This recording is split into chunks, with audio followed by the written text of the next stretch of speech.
former candidate for the U.S. Senate, longtime radio talk show host, author, and conservative policy advocate. Justices to the Supreme Court, the left has been in open panic. Liberty Nation with Tim Donner.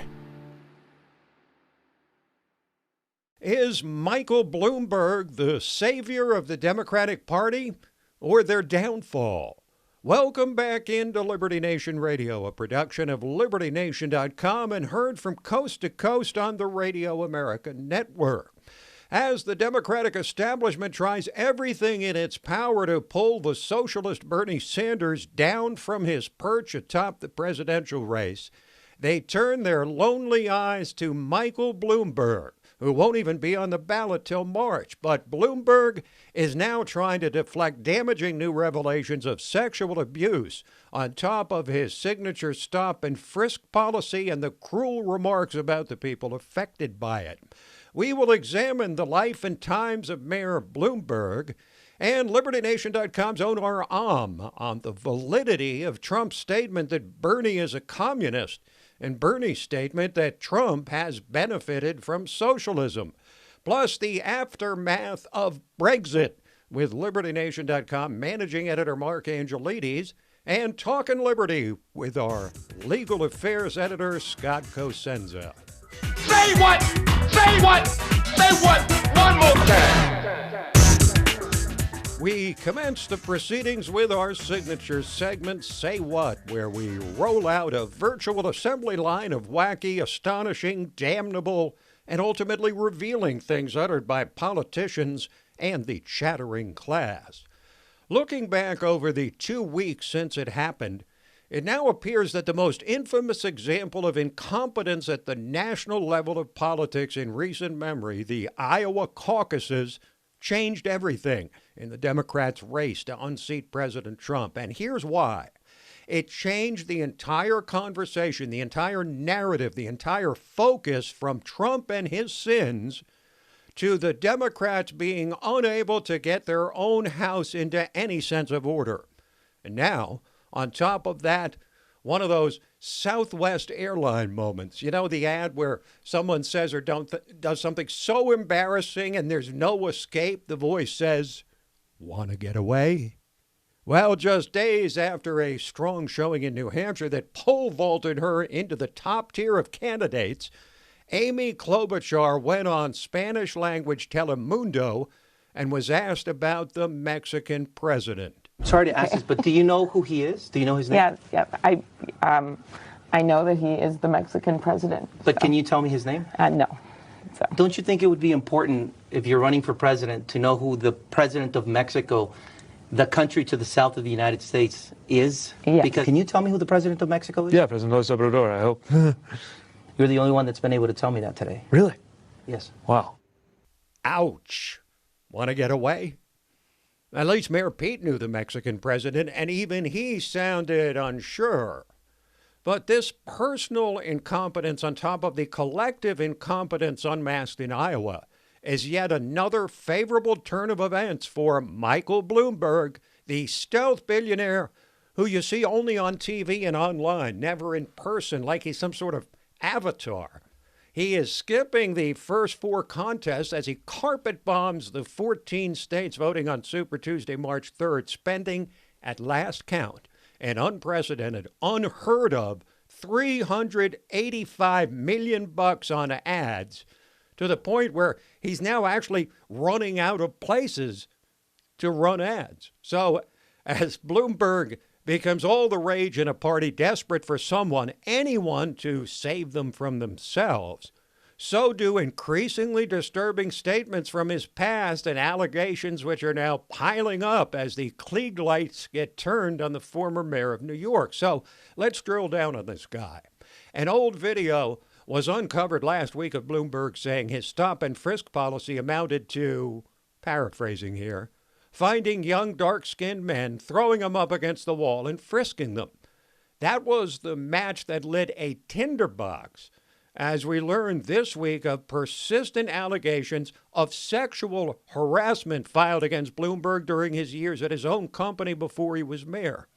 And then he impregnated a young woman whose lawyer relates what Bloomberg told her. She thought he would be pleased that she was pregnant. She said that to him, and he said to her, "Kill it." Now, that plays right into the narrative of Bloomberg being a soulless, technocratic control freak. But you want soulless? Here's more. Bloomberg discussing farmers. I could teach anybody, even people in this room, so no offense intended, to be a farmer. It's a process. You dig a hole, you put a seed in, you put dirt on top, add water, up comes the corn. The information economy is fundamentally different. You have to have a different skill set. You have to have a lot more gray matter. Translation, farmers stupid, anyone can do it. Online wizards like him, much smarter. Sounds like basket of deplorables 2.0. Of course, this wasn't supposed to be happening at all, because Bloomberg was crystal clear early in 2019 that he was not running for president. And he took the opportunity to reveal more of his character by ridiculing a beloved former president. At some point, you've got to say, look, I would be 79 years old when I took office. People say, well, Ronald Reagan was 80 when he left. Yeah, when he was 80, they carried him out gaga. Wow, that's really funny. And they say Trump is petty and mean-spirited. But then there's Bloomberg's craven apology at a church when he decided to change his mind and run for president for his stop and frisk policy, which he advanced and defended for 12 years as mayor. I got something important wrong. I got something important really wrong. I didn't understand that back then, the full impact that stops were having on the Black and Latino communities. I was totally focused on saving lives, but as we know, good intentions aren't good enough. I now see that we could and should have acted sooner and acted faster to cut the stops. I wish we had. I'm sorry that we didn't. I realized back then I was wrong, and I'm sorry. Wrong for 12 years in which he kept saying he was right. And notice, even when he's pandering, he still defends his policy by preceding the apology with, "We were just concerned with saving lives." But not just his policy, but what he said about it are leading establishment Democrats to rethink their decision to promote his candidacy just to undercut Moscow Bernie. Listen to the quintessential Democrat establishment voice, Donna Brazile, on Fox News. I mean, I am uncomfortable with his policies in New York. I understand he's apologized. I get that. I'm for forgiveness. But I am extremely dismayed at the information I read over the weekend about the sexist work environment. You know, it's one thing to have this so-called top law enforcement policy of stop and frisk. It was ruled unconstitutional. And it has taken him years to say, I'm sorry about that.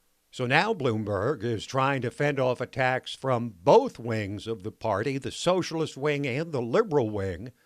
But Bloomberg will be in the debates going forward as his numbers rise in a party that is looking for a lifeline. Anyone who can beat Trump, no matter his or her record or beliefs. Which makes the latest news about Bloomberg all the more inexplicable.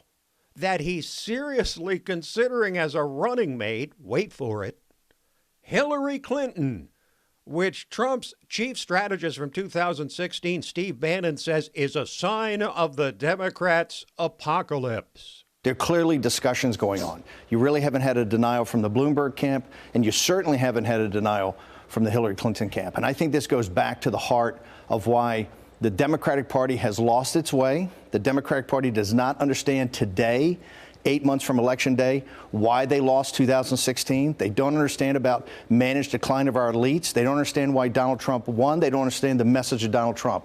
They've spent 3 years trying to destroy him. They failed to destroy him.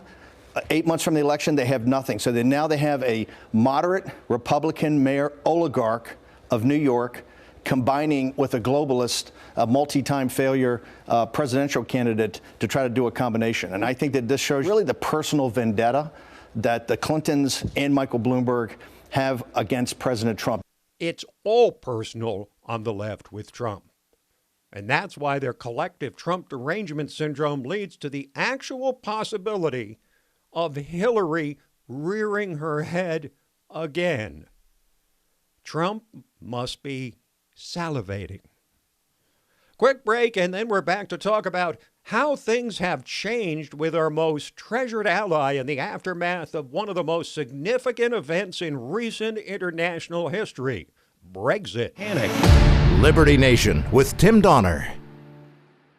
Well, it has not received nearly as much coverage as it should because it is one of the major international political stories of our time.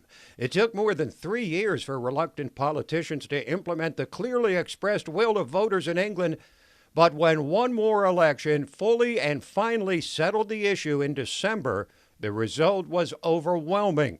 Brexit is England's 21st century declaration of independence from the iron grip of the European Union. So it's been 2 months since the landslide victory of Boris Johnson and the Conservatives, which sealed Brexit with a kiss, so to speak, and 3 weeks since Britain officially withdrew from the EU. And joining us now to analyze how this historic turn of events is going down in jolly old England is our man on the ground in the UK, LibertyNation.com, managing editor Mark Angelides. Are you still in a state of euphoria over it, Mark?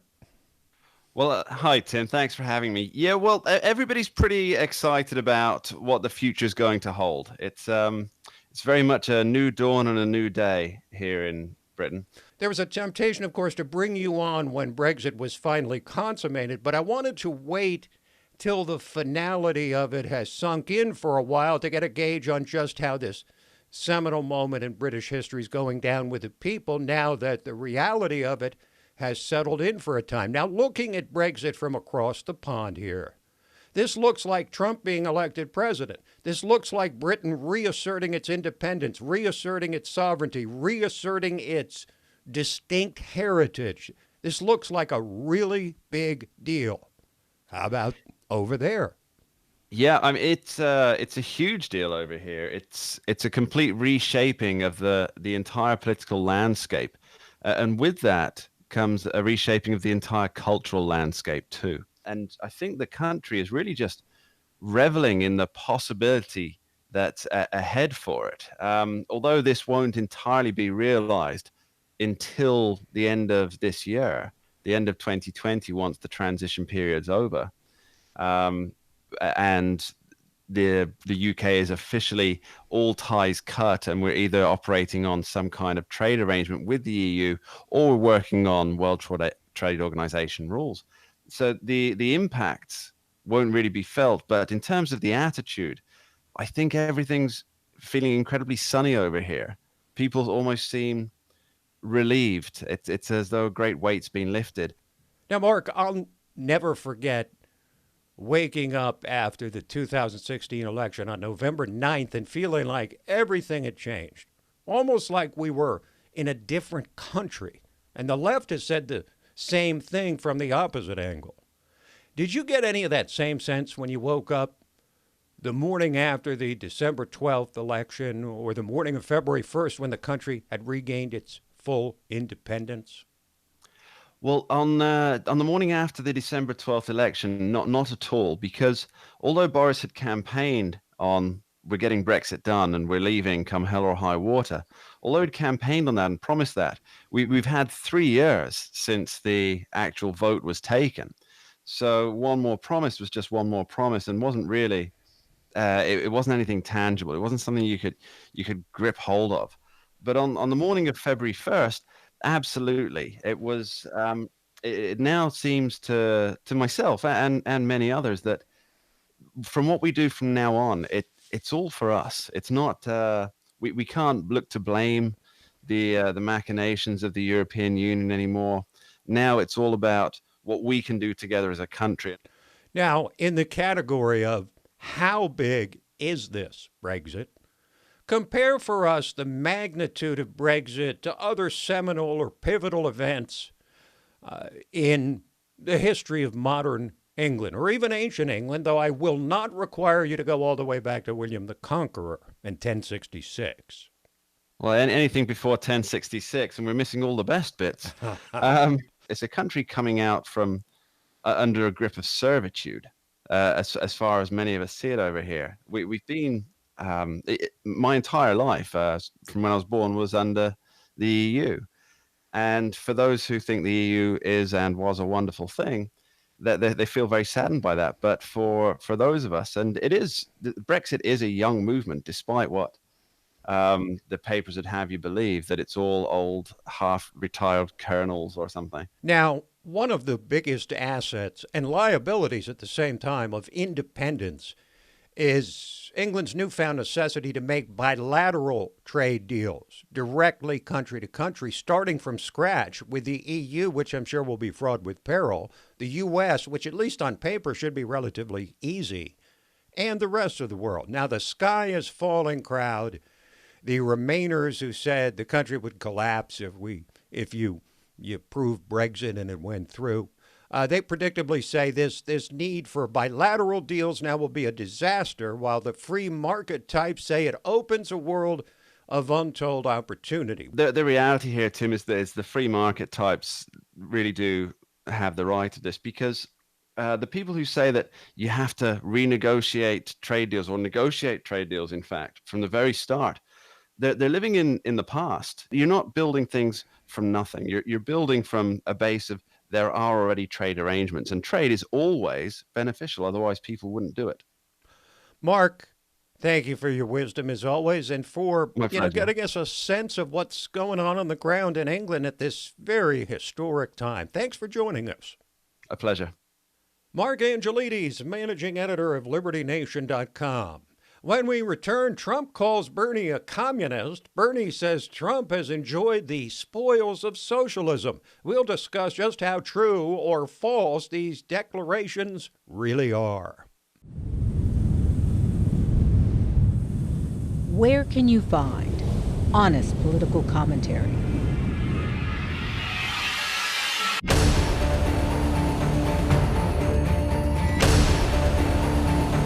With sobering analysis. Even the most trusting among us may find a company's latest plan deeply intrusive. Accountability. Perhaps it's time to start asking the right questions. Deconstructing threats to our liberty. Unparalleled insight into important stuff. And boldly reporting the truth. Truth is making a comeback. Well, hello again, and welcome to Election 2020 Roundtable. Uprising podcast of LibertyNation.com. Abortion is functionally sexist.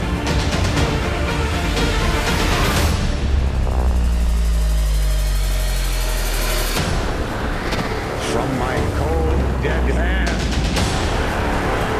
Subscribe to the LibertyNation.com YouTube channel, where facts matter.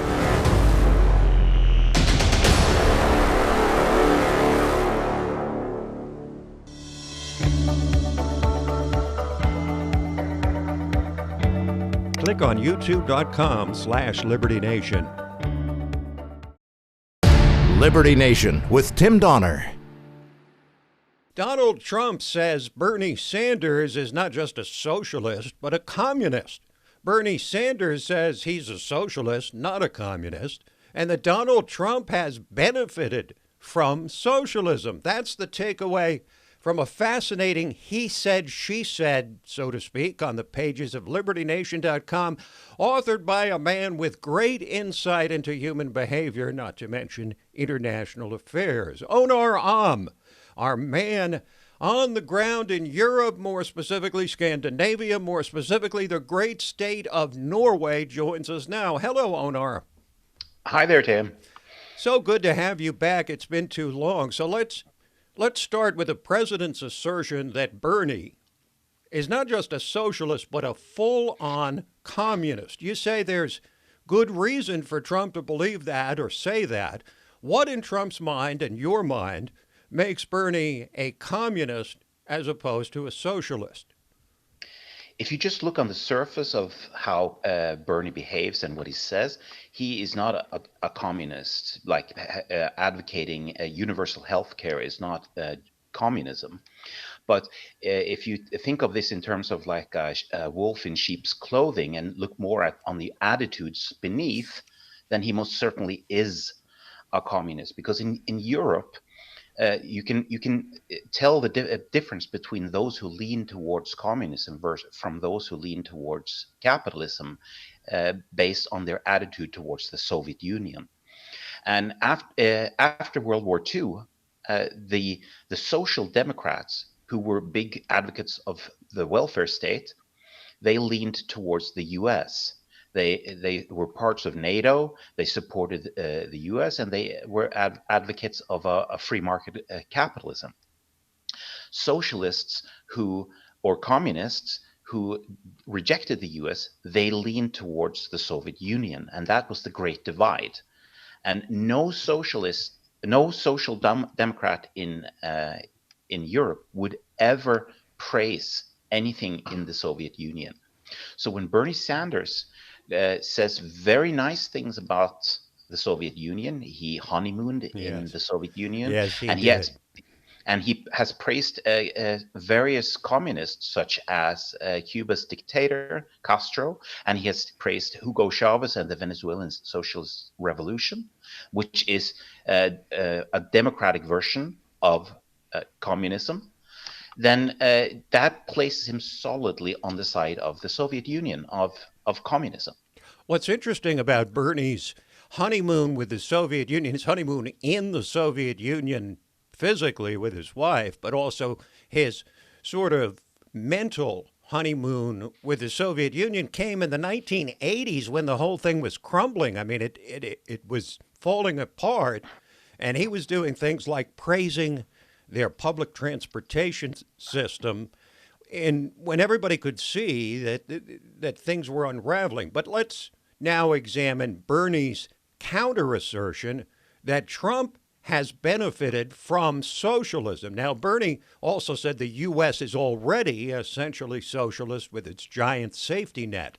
So is Bernie saying that Trump specifically is benefiting from government largesse, or that, you know, his kind of individual rich people, or maybe just everybody, the collective benefits from socialism?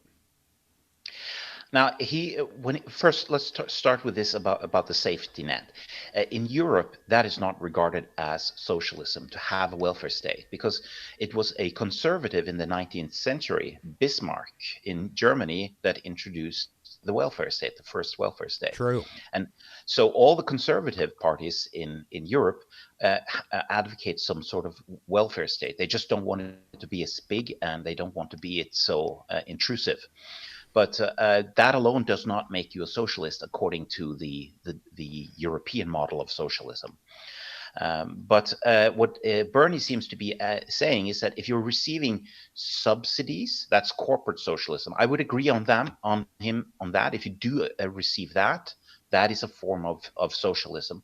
But more importantly, what he says is that if you receive a tax break, then you are a socialist. That's a form of socialism. And the only way to interpret that as socialism, if he says that everything belongs already to the state, and whenever you produce something and you are allowed to keep whatever you produce yourself, that is a gift from Bernie Sanders. Okay, so that's an interesting distinction that you draw, one that is probably lost on most people. But how would you describe, you already have to some degree, but the prevailing attitude around Europe on what they think of as socialism, which is more the soft socialism model of, say, Denmark or Germany, than the hard model socialism in North Korea, Cuba, Venezuela? Is support for socialism rising or waning on the continent? Or are there sharp divisions around the continent on the perceived assets and liabilities of socialism? First, if you are like a soft socialist in Europe, you do not call yourself a socialist. You call yourself a social democrat. Right. So that's an important distinction. So in Europe, especially in Scandinavian countries, no one would call themselves a socialist, or very few would call themselves socialists, even though they are advocates of a welfare state. So the term socialist is not even used by most people. Right. Second, socialism it has been strong in some countries, such as France and in Greece and certain other where they call themselves socialists.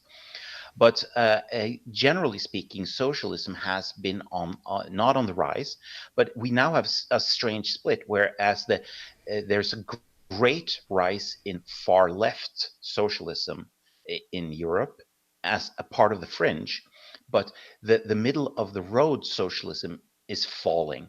So, for instance, you had in the recent election in the UK, Jeremy Corbyn's Labour Party absolutely plummeted because he was pushing far left socialism, basically communism. And most ordinary people didn't want that kind of politics. So they abandoned the Labour Party in favor of the Conservatives because he went too far. So it is true that the far left is on the rise, but as a consequence of that, they're losing moderate voters to the Conservatives. Makes a lot of sense. Now, how about the attitudes on President Trump around the continent? We're told they've generally been sharply negative in Europe, more positive in the Middle East and in Asia. Do you see attitudes about Trump generally hardening or softening? I think that it started out with a very hard bang in Europe. And the problem is this. In Europe, people don't know how far left US press, the US media is. So what people in America think is that the American media like CNN are really quite far right compared to European media. But that's actually not true. You think? Absolutely. But the point is that Europeans don't know this. So what really happens is that the media in Europe, which is not so far left, they listen to CNN and say, "Oh, this must be like a far right position, and we're just going to add a little bit extra to that to bring it to the middle," not realizing that they are echoing basically communist views. Mm-hmm. And so the views of President Trump in Europe are generally very, very negative, because they don't have information about what's going on. They have only the media. So you can say that there has been a very great success of the American propaganda media to present a negative image of Donald Trump. That has really worked in Europe. But so now people are starting to realize that something is going on. People who previously were absolutely sure that Trump was a bumbling idiot are noticing that he's doing well in polls, and they're noticing that there's something strange going on with the Democratic Party. You can't really hide the truth in the long run.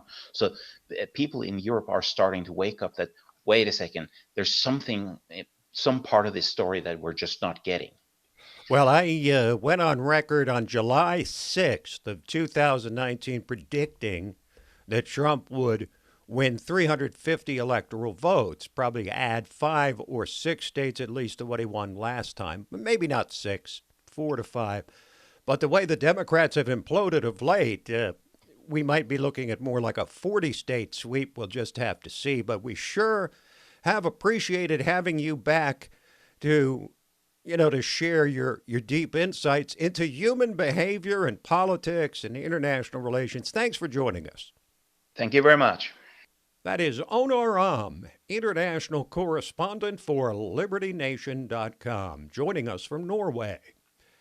We will return with Talkin' Liberty. Liberty Nation with Tim Donner. And now we welcome you to the section of Liberty Nation Radio, which we entitled Talkin' Liberty. It is self-explanatory. It's when we welcome in our regular contributor, constitutional lawyer, LibertyNation.com legal affairs editor, and yes, guardian of individual liberty, Scott Cosenza. Wow. God, I got to put that on my alarm clock as I practice that all week so I can get the right sort of resonance in the whole thing. For your practice. Well, about a year ago, Scott, we were talking about Michael Avenatti as a presidential candidate, but I think spending 40, possibly 40 plus years in prison is going to sort of, it's going to kind of uproot those presidential plans, don't you think? You know, Tim, this is only the first of 3 criminal trials that Michael Avenatti is going to have to undergo. The jury said he tried to extort over $20 million from Nike.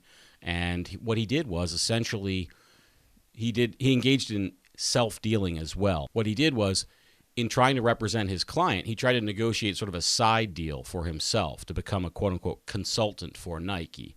And in reality, that consultancy was basically just to keep him quiet and to not say bad things about Nike. In fact, he threatened to have a press conference. You'll recall the power of his microphone at that time. When he called a press conference or went on the air, everybody was paying attention to him.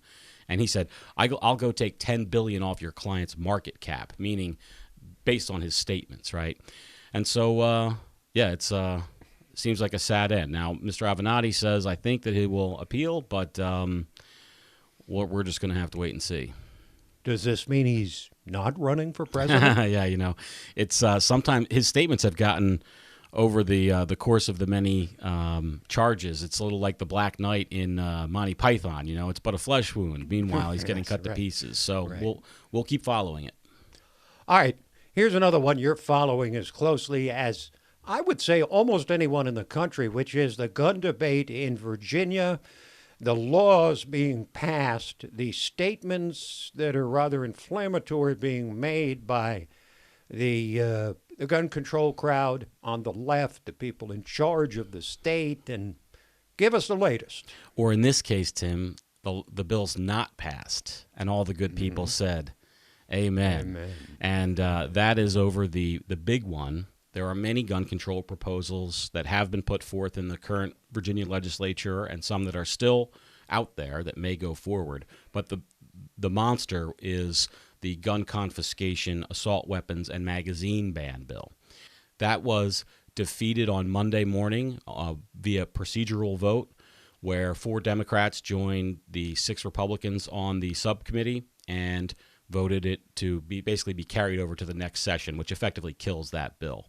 And it was a great day for Virginia gun owners who rallied after these bills were pre-filed in the legislature and created a statewide remarkable movement of resistance to these gun controls, which it does spill over into presidential politics as well, because much of the effort was financed by Michael Bloomberg.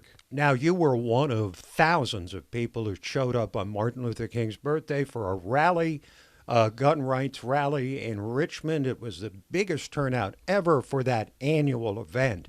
Is it your sense that that show of force by the gun rights crowd, on top of the sanctuary city declarations or sanctuary city and counties by more than 100 entities in Virginia, is what flipped those 4 Democrats to join the Republicans in voting against this? I don't think that the rally likely had as much to do with it as that sanctuary movement, because if you look over well over 100 independent cities and counties, in fact, it's closer to count the ones that don't have some sort of sanctuary status.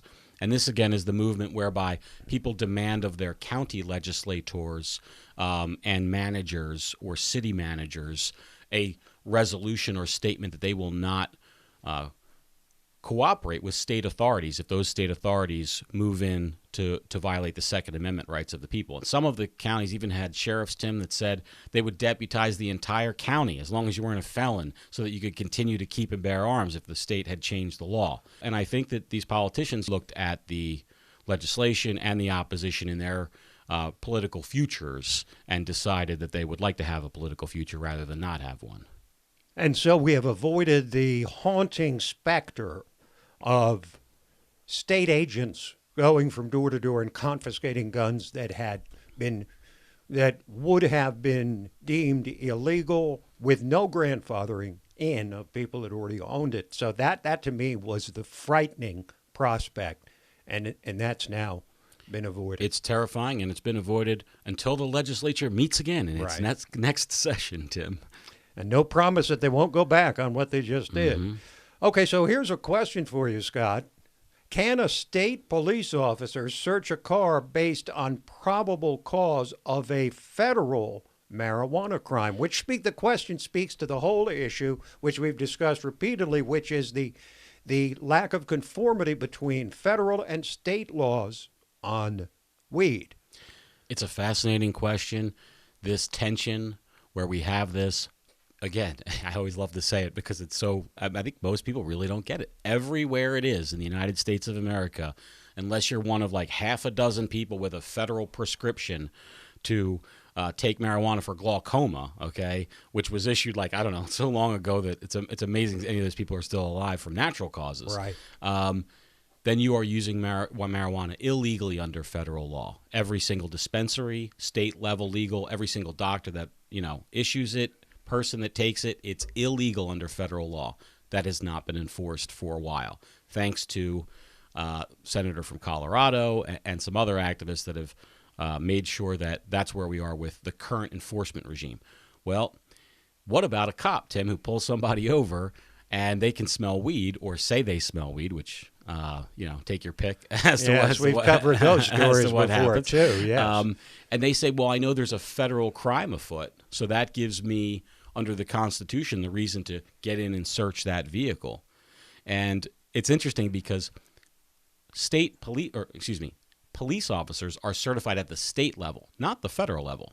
Your cop on the beat, your local, he has no engagement whatsoever with the federal authorities, federal law, federal anything, and is not, Tim, empowered to enforce federal law. There are federal laws that have nothing to do with state law, and if a local police officer puts you in cuffs for that and brings you to the federal jail, they're going to say, "What are you doing? You're not." And you could sue that person, and they probably would not have immunity from that suit. And that's where this tension comes in. And it's going to be heard, Tim. This case, the reason why we're talking about it is because in the first week of March, the Ninth Circuit, of all places, is going to hear this case of a police officer who did just that.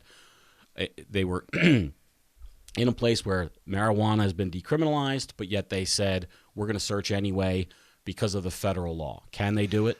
Well, this is a test case, isn't it? I mean, this is likely to stimulate afresh the conversation about the lack of compatibility between federal and state laws. But wouldn't this be analogous to a local police officer that decides to arrest someone because they're an illegal immigrant? They don't really have the authority to do that because that's a federal law as well, correct? Yes. Thank you, Scott. Thanks, Tim. This program, Liberty Nation Radio and LibertyNation.com's own podcasts, The Uprising, hosted by Scott, and The Rabbit Hole, Politics and Prose, where past is prologue with Mark Angelides, who you also heard today. So that is it for this week. They're all... I got lost there, didn't I? All right, let me finish up one more time. This program, Liberty Nation Radio and LibertyNation.com's own podcasts, The Uprising, hosted by Scott, and The Rabbit Hole, Politics and Prose, hosted by our own Mark Angelides, who you also heard today. They're all available on demand at LibertyNation.com. So that is it for this week, but we'll be back at you next week. Same time, same station. Till then, this is Tim Donner saying, stand up for liberty. And we'll see you next time on Liberty Nation Radio.